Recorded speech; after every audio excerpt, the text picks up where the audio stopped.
اب آج کا میرا موضوع ہے شہادت علی رضی اللہ تعالیٰ عنہ۔ اصل میں حضرت علی رضی اللہ تعالیٰ عنہ کی شہادت بھی اسی الفتنۃ الکبریٰ کا تسلسل ہے۔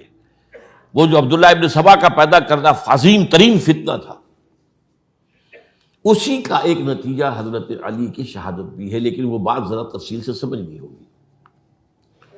اور اس کے لیے میں ممنون احسان ہوں، حال ہی میں ایک کتاب چھپی ہے، ڈاکٹر سید رضوان علی ندوی، وہ محقق ہیں تاریخ کے، انہوں نے بڑی تاریخی تحقیق کے بعد جو باتیں بیان کی ہیں وہ میں آپ کے سامنے رکھ رہا ہوں۔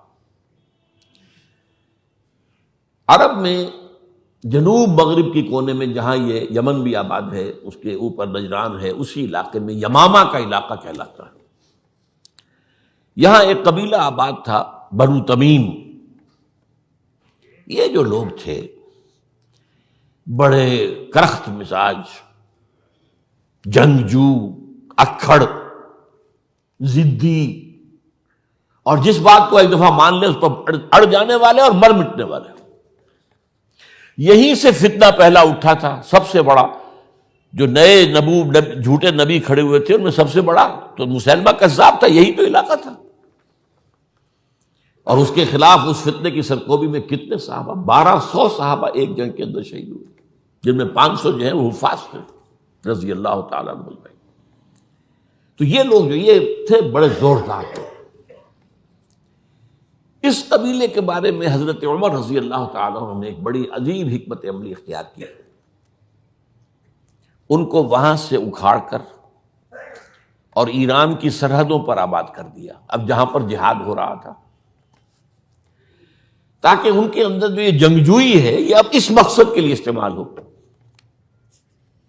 اب وہ دارالاسلام کی توسیع کے مقصد کے لیے استعمال ہو، اور وہ ہوئی۔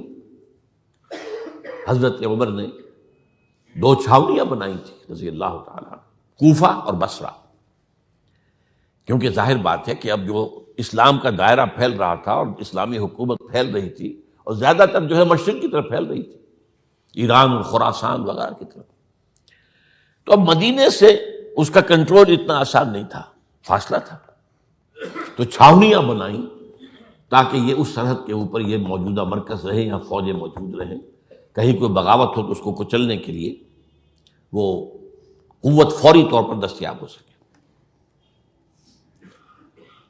یہ لوگ ہیں کہ جو عبداللہ ابن سبا کی فتنے سے سب سے زیادہ متاثر ہوئے۔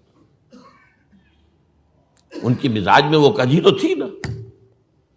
حضرت عمر بھی ان کا جو ایک مضبوط کنٹرول تھا انہیں دبائے رکھا ہے، اور ان کا رخ جو ہے ایک دوسری طرف موڑ کر اس سے اسلام کو فائدہ پہنچایا۔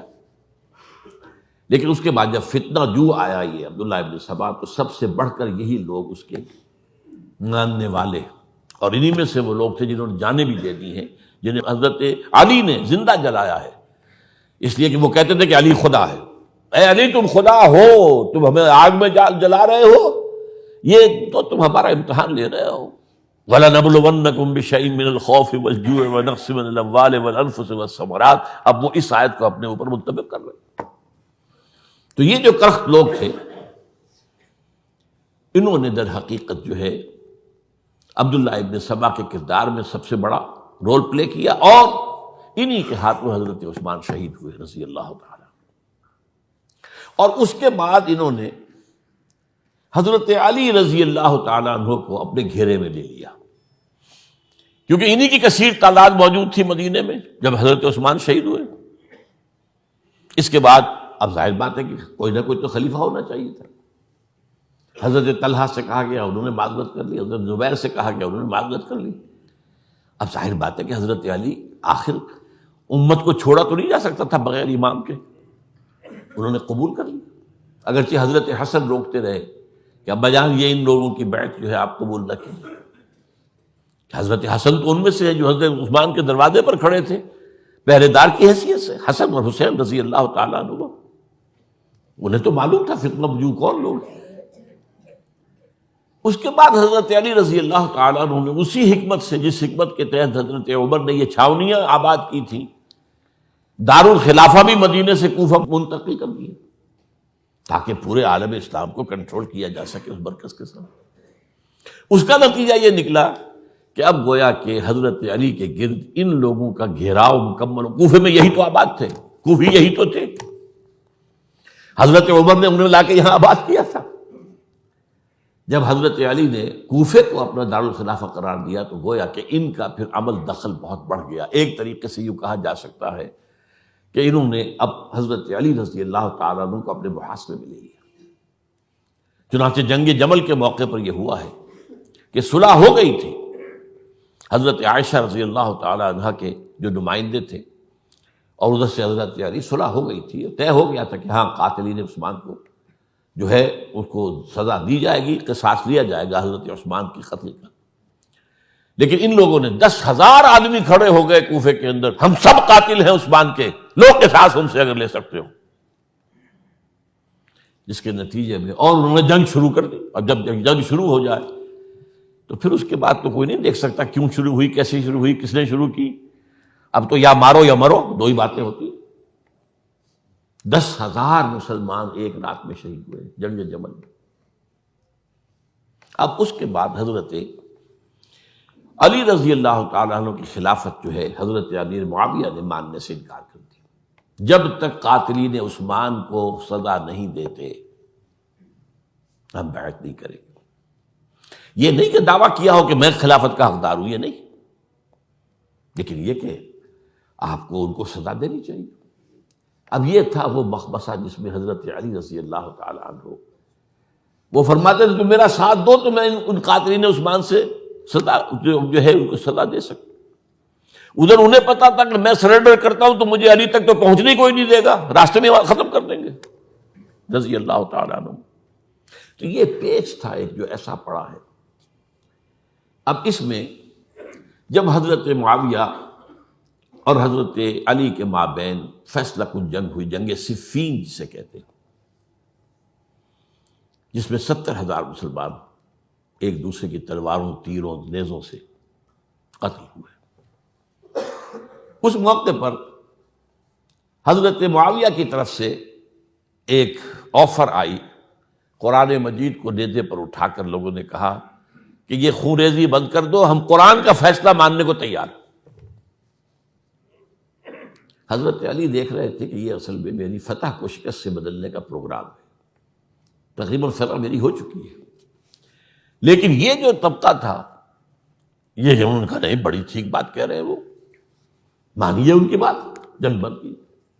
انہوں نے ہی یہی لوگ تھے جنہوں نے مجبور کیا حضرت علی کو کہ وہ تحکیم پر رضامند ہو جائے. اس کے بعد تحکیم میں جو معاملہ ہوا، حضرت علی حضرت عبداللہ ابن عباس کو اپنی طرف سے حکم بنانا چاہتے تھے، یہ اڑ گئے نہیں. یہ اڑ جانے والے لوگ، اور یہی اصل قوت تھے، وہاں ساری طاقت تو انہیں کی تھی. تو انہوں نے ابو موسیٰ اشعری کو اپنی طرف سے مقررہ، وہ بہت نرم خو آدمی تھے، انہیں بنا. بہرحال جو بھی بات طے ہوئی، اب تاریخ کی روایتوں میں اختلاف ہو سکتا ہے. کہا یہ جاتا ہے کہ طے تو یہ ہوا تھا حکمین کے مابین، ادھر سے ابو موسیٰ اشعری، ادھر سے عمرو بن العاص رضی اللہ تعالی عنہما، کہ آپ اپنے جو کلائنٹ ہیں حضرت علی آپ انہیں معزول کر دیجئے، میں معاویہ کو معزول کر دیتا ہوں، پھر جو ہے مسلمان فیصلہ کر لیں کسی اور کی عبادت. انہوں نے کھڑے ہو کے کہہ دیا میں علی کو معزول کرتا ہوں، اور عمرو بن العاص نے کہا کہ میں معاویہ کو قائم کرتا ہوں. اب یہ ہے روایت، واللہ عالم اس میں کتنا سچ ہے کتنا جھوٹ ہے. میں کوئی مورخ نہیں ہوں، میں کوئی تاریخ کا محقق نہیں. اس کے بعد جو ہے اب یہ لوگ انہوں نے کہا کہ مانیے تحکیم کو، اور جب انہوں نے حضرت علی نے اس تحکیم کے فیصلے کو ماننے سے انکار کیا تو باغی ہو گئے، حضرت علی کو کافر قرار دیا، اور جا کر ایک جگہ پر حرورہ ایک جگہ تھی وہاں پر جا کے جمع ہو گئے، جتھا بندی کی بہت بڑی طاقت پر وہاں کر. انہوں نے طے کیا کہ علی بھی کافر ہو گیا، معاویہ بھی کافر ہو گیا، عمرو بن العاص بھی کافر ہو گئے، سب کافر. حضرت علی کی طرف سے ایک گئے سفیر ان سے بات کرنے کے لیے، تو انہوں نے کہا تم ہی نے تو کہا تھا کہ تحکیم کو تسلیم کرو، کہ ہاں ہم نے گناہ کیا تھا کفر کیا تھا، ہم توبہ کی ہم نے. اگر علی بھی مان لے کہ میں نے مان کر کفر کیا تھا اب میں توبہ کرتا ہوں تو ہم ان کی بات مان لیں گے. اب حضرت علی اس طرح کا جھوٹ کیسے بولتے ہیں؟ انہوں نے تو کوئی کفر نہیں کیا تھا. بہرحال انہوں نے پھر بھی نرمی برتی کہ دیکھو اگر تم کوئی خونریزی نہیں کرو گے، فساد نہیں مچاؤ گے تو میں تمہیں کچھ نہیں کہوں گا. لیکن وہ اپنی ان شرارتوں سے بعد نہیں آئے. تو پھر تیسری جو بڑی جنگ ہوئی ہے ان جنگوں میں، جنگ نہروان کہلاتی ہے، حضرت علی کی جنگ خوارج کے ساتھ، جس میں 4000 خارجی جو ہیں وہ ختم ہوئے. اور یہ بات اب آپ نوٹ کر لیجئے کہ یہ لوگ جیسا کہ اکھڑ بھی تھے لیکن اپنی بات پر ڈٹ جانے والے تھے، لیکن ساتھ ہی دیندار بھی تھے، نمازی اور روزے دار بھی تھے. یہ اس طرح کے لوگ نہیں تھے کہ جو فاسق اور فاجر ہو. بس یہ مزاج کا ایک ہے، جو بات دل میں بیٹھ گئی اڑ گئے. تو یہ اصل میں انہوں نے پھر فیصلہ کیا کہ اور تو ہمارے بس میں اب کچھ نہیں ہے، ان تینوں کو قتل کر دیا جائے، علی کو بھی اور معاویہ کو بھی اور عمرو بن العاص کو بھی. تو ایک جگہ ان کی سازش ہوئی، 3 آدمی معین ہو گئے، ایک ہی وقت کا طے فیصلہ ہو گیا، فلاں تاریخ کو فجر کے وقت تم جاؤ، وہ تم کوفے کی جامع مسجد میں، جب علی نماز جماعت کرا رہے ہو خنجر مارو انہیں. اور یہ اس کا نام ابن ملجم تھا، خارجی، یہ وہی لوگ بنو تمیم کے لوگ. دوسرا جو تھا وہ دمشق میں حضرت معاویہ کو قتل کرنے شہید کرنے کے لیے پہنچ گیا. تیسرا مصر پہنچ گیا حضرت عمرو بن العاص کو. اب یہ بات اللہ کی طرف سے ہے، یہ تو اس کی مشیت ہے، اس کا فیصلہ ہے. حضرت علی پر وار کارگر ہوا، آپ شہید ہو گئے. حضرت معاویہ پر وہ وار ذرا اوچھا پڑا، زخمی تو ہوئے لیکن آپ کی جان بچ گئی. عمرو بن العاص اس روز مسجد میں کسی معذوری کی وجہ سے، عذر کی وجہ سے فجر میں آئی نہیں سکی، لہذا حضرت علی کی شہادت ہو گئی. اب یہ ہے اصل پس منظر، کن لوگوں نے کیا شہید اصل میں وہ سمجھ لینے کی بات ہے. یہ خوارج نے شہید کیا، لیکن خوارج کا فتنہ سبائی فتنے ہی کا آف شوٹ ہے، اسی کے ذیل میں ہے، اسی کی ایک شاخ ہے، اسی کا ایک نتیجہ ہے. یہ خوارج جو ہے بعد میں بھی ان کی مسلسل جو ہے وہ جنگیں رہی ہیں. بہرحال اس صورتحال کو یہ سمجھ لیجئے کہ یہ خلفائے ثلاثہ رضی اللہ تعالی عنہ، حضرت عمر شہید، عثمان شہید، علی شہید. عجیب بات ہے کہ تینوں کا نام عین سے شروع ہوتا ہے، عمر عین سے، عثمان عین سے، علی عین سے. تینوں شہید ہوئے ہیں. لیکن یہ کہ یہ ہے تاریخی پس منظر.